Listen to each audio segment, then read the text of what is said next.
Assalamualaikum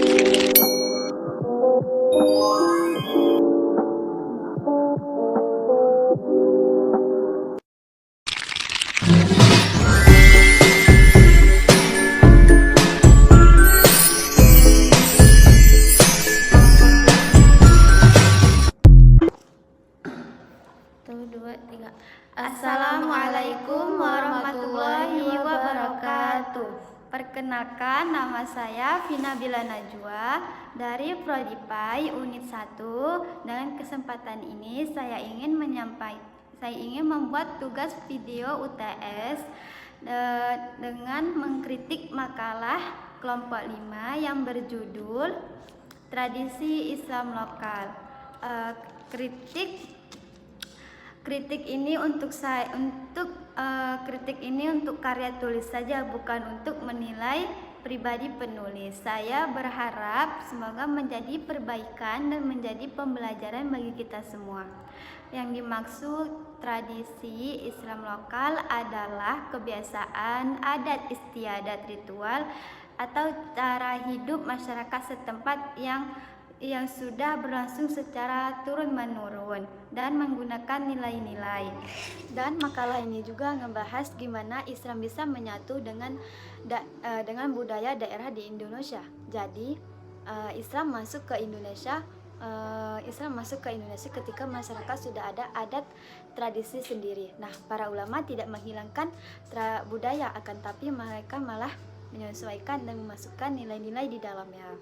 Dan makalah ini juga menjelaskan Islam dan budaya itu saling berkaitan. Islam mengajarkan nilai agama seperti akhlak dan ibadah, sedangkan budaya jadi cara masyarakat untuk mengajarkan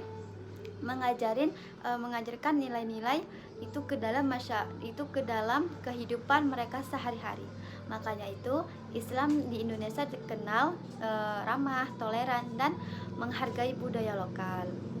Tradisi Islam lokal itu adalah kebiasaan atau adat masyarakat yang sudah dicampur sama ajaran Islam. Contohnya seperti kenduri, maulid Nabi, dan selamatan. Tetapi cara merayakan dan menjalankannya itu sesuai tradisi daerah masing-masing. Dan di makalah ini juga dijelaskan masuknya Islam ke Indonesia. Masuknya Islam ke Indonesia itu melewati jalur perdagangan Muslim dan datang dari daerah Timur Tengah dan India dan daerah lainnya. Mereka menyebarkan agama Islam dengan cara dakwahnya itu lembut lemah lembut dan menghargai budaya masyarakat, sehingga agama Islam mudah diterima oleh orang-orang Nusantara. Dan selanjutnya di makalah juga ada dijelaskan tentang menjelaskan nilai-nilai Islam yang ada di dalam tradisi lokal tersebut, seperti salah satunya nilai kebersamaan. Nilai kebersamaan, hampir semua tradisi dilakukan secara ramai-ramai dan bergotong royong. Jadi masyarakat bisa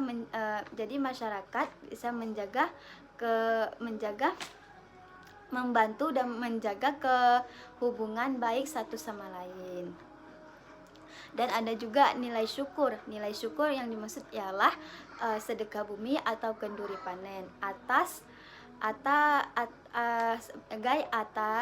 terima kasih yang telah rezeki Allah berikan kepada kita. Nilai sedekahnya itu seperti berbagi makanan kepada tetangga dan masyarakat setempat.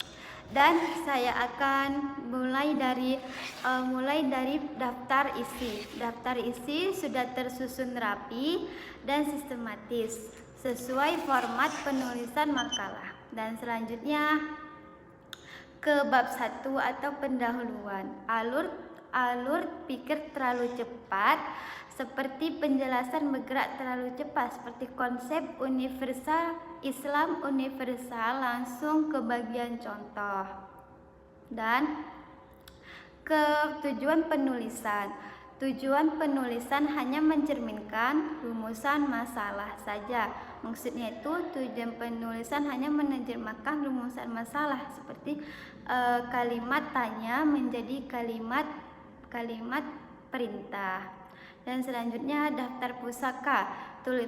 Cara penulisannya, penulisan namanya konsisten.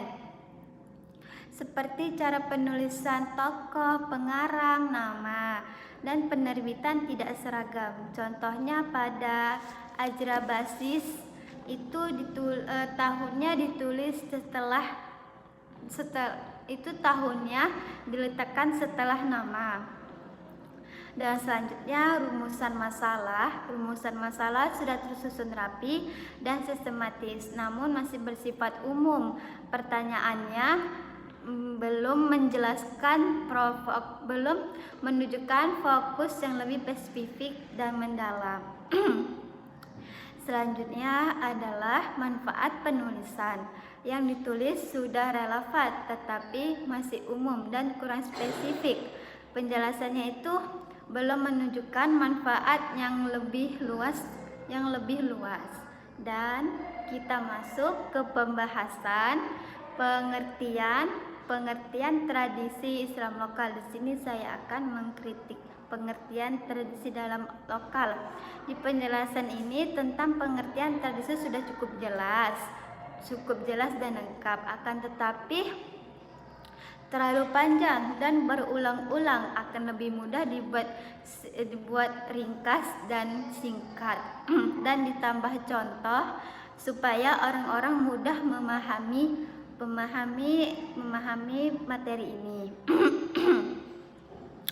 Dan selanjutnya di paragraf kedua menjelaskan tradisi secara ilmiah, tapi bahasanya sangat sulit dipahaminya karena terlalu formal. Selain itu, penjelasannya hampir sama dengan paragraf-paragraf sebelumnya. Di poin selanjutnya yaitu di poin integrasi Islam dalam kehidupan sosial. Dari paragraf ini sudah cukup jelas tapi masih terlalu umum. Namun di pembahasan ini disebutkan Islam memengaruhi kehidupan sosial, tapi tidak dijelaskan secara rinci. Maksudnya itu pengaruh dalam bidang apa saja. Maksud dari paragraf ini menjelaskan bahwa Islam tidak hanya sekedar agama yang dianut, akan tetapi juga ikut memengaruhi kehidupan masyarakat secara luas.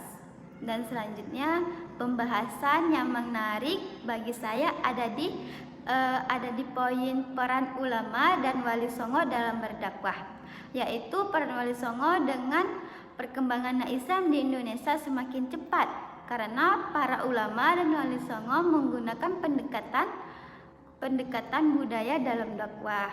Selanjutnya pembahasan menarik yang kedua yaitu kita bisa melihat kalau setiap di daerah Indonesia itu punya tradisi Islam yang berbeda-beda walaupun agamanya sama. Tetapi cara menjalankan dan merayakannya itu sesuai daerah masing-masing. Kenapa bagian ini bisa dikatakan menarik? Karena tradisi Aceh menunjukkan kalau masyarakat tidak cuma menunjukkan agamanya, tetapi juga menjaga kebersamaannya. Contohnya seperti kenduri, makan bersama, atau maulid, makan bersama ketika merayakan hari kelahirannya Nabi Muhammad SAW. Dan saran yang bisa saya tambah untuk pembahasan ini adalah pembahasannya sudah bagus, akan tetapi dan akan lebih mudah kalau ditambah contoh yang dekat dengan kehidupan sehari-hari. Dan yang kedua, penjelasannya terlalu panjang di berbagai paragraf. Jadi lebih bagus dibuat singkat dan jelas agar semua orang dapat memahaminya. Dan yang ketiga, menarik jika ditambah gambar atau contoh tradisi yang ada sampai sekarang. Dan saya akan mengajukan tiga judul dari makalah yang saya bahas ini. Yang pertama adalah keberagaman tradisi Islam lokal di Indonesia. Yang kedua, nilai-nilai keislaman dan tradisi lokal masyarakat Indonesia. Yang ketiga, Islam Nusantara dan kearifan budaya lokal. Dan selanjutnya akan dijelaskan oleh teman saya.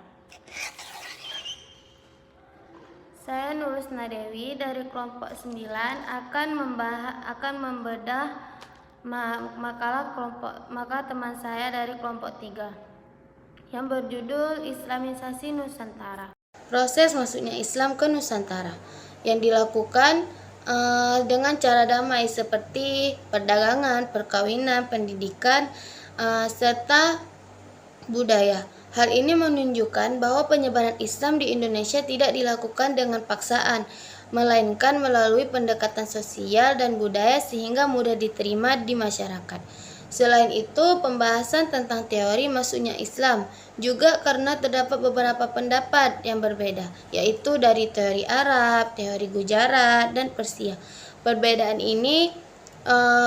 teori ini membuat pembaca memahami bahwa sejarah Islamisasi Nusantara masih menjadi bahan kajian para ahli hingga sekarang. Pengaruh Islam di Nusantara juga sangat luas, bukan hanya dalam bidang agama tetapi juga sosial, budaya, pendidikan, politik, dan bahasa. Contohnya dapat dilihat dari munculnya pesantren dan berkembangnya kerajaan di Indonesia di Islam. Dan masuknya istilah Arab ke dalam bahasa Indonesia. Dari pembahasan tersebut terlihat bahwa Islam memiliki peran besar dalam membentuk kehidupan masyarakat di Nusantara hingga saat ini. Menurut saya, struktur makalah tersebut sudah lengkap dan sistematisnya sudah memenuhi standar makalah seperti pendahuluan, pembahasan, penutup, serta daftar pusaka. Isi permakalahannya cukup luas. Makalah ini juga membahas dari pengertian, proses, teori, perkembangan dan pengaruh Islam ke Nusantara dan beserta contohnya. Indonesia terkenal dengan mayoritas agama Islam. Nah, yang dimana makalah di sini juga membahas tentang awal mula masuknya Islam ke Nusantara serta proses masuknya Islam ke Nusantara. Hal yang paling menarik menurut saya pada pembahasan ini ialah pada proses awalnya masuk Islam, yaitu melalui perdagangan internasional yang menghubungkan Timur Tengah, India, dan Tiongkok. Para pedagang Muslim tersebut memanfaatkan peluang untuk menyebarkan Islam secara menyeluruh ataupun merata di Nusantara. Selanjutnya melalui perkawinan, pendidikan, kesenian, bahkan ada juga dari jalur politik. Di sini juga ada dibahas beberapa teori yang ada di makalah ini. Yang pertama teori Gujarat, Persia, dan Arab. Di teori tersebut yang paling menarik yaitu menunjukkan bahwa sejarah itu tidak tunggal dan bisa dibahas dan bisa dijadikan bahan akademik. Jadi ada beberapa pengaruh Islam di Nusantara terutama di bidang sosial. Di bidang sosial itu seperti perdagangan atau di bidang budaya. Budaya itu seperti tradisi ataupun adat. Kalau di sini contohnya kayak tarian gitu. Dan juga pendidikan. Pendidikan itu seperti pesantren.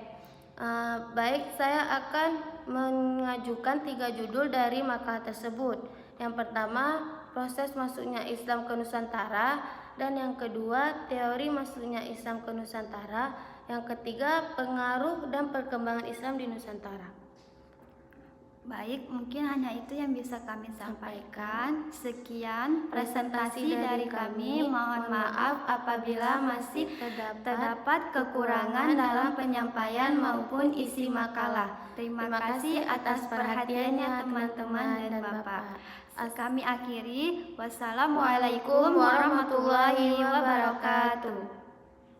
Cukup aku